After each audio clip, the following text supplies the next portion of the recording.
Francis Leo Marcos, pinagtawanan ng mga netizen at sikat pala talaga siya. Tama siya sa sinabi niya at kilalang kilala pala talaga siya bilang isang budol. Nako, ito panoorin po natin yung interview niya sa media na kung saan ay nagmumukha siyang TANGA. Ito, panoorin natin. May sarili ako supporter. May Nung tumakbo ako, nag-iisa ako. Independent ako. 5 milyon yung bumoto sa akin. Di ba? Pero dito, this time, hinihikayat ko lahat ng supporter ko na kung meron kayong susuportahan, suportahan natin si Senator Amy Marcos. Pero sir, nung nag-file ka ng COC, alam mo naman natatakbo si Senator Amy. Of course, alam ko. So dalawa pa rin naman kayo.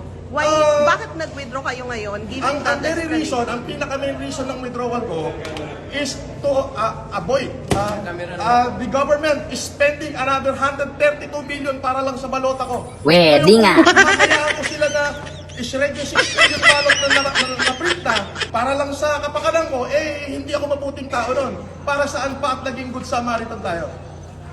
So yun lang. Sa harap ng mga media, tingnan yung tinginan nila.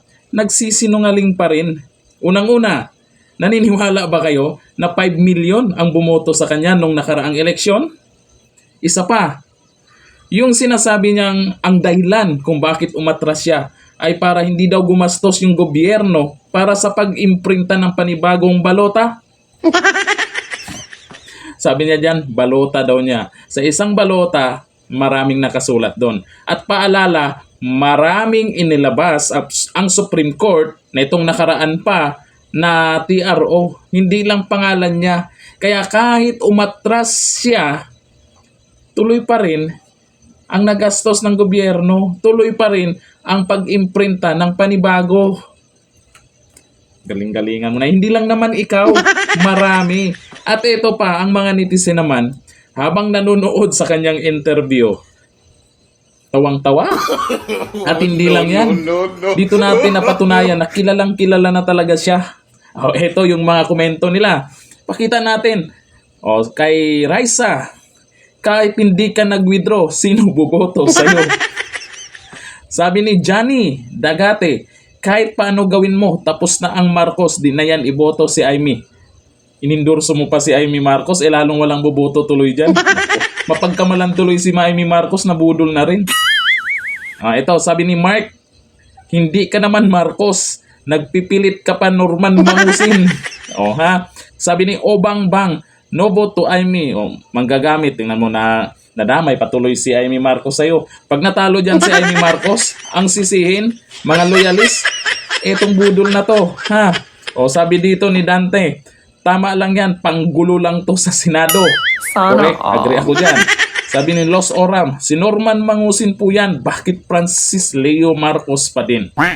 Alam ko, isang dahilan, kayo matras yan, maraming, siyempre may mga interview, may mga issue tungkol sa kanya, tungkol dun sa mga kaso niya, dun sa sinasabi niyang si Amy Marcos ay dun sa kanya kumukuha ng pera. O mapag-usapan yun sa social media kasi sinabi niya mismo yan. Ito sabi ni Kaban, huwag nyo lang linlangin na kesyo yung milyon mong supporter ay mapupunta kay Amy. Dahil hinikayat mong suportahan siya, dami nyong paraan para pambudol. Sana all. Ayan na. Ano kaya sa tingin nyo ang dahilan kung bakit umatras yan? Pero yung sinasabi niyang dahilan, sus, kilala nyo naman yan. Pati media, tingnan nyo, tumaas ang kilay.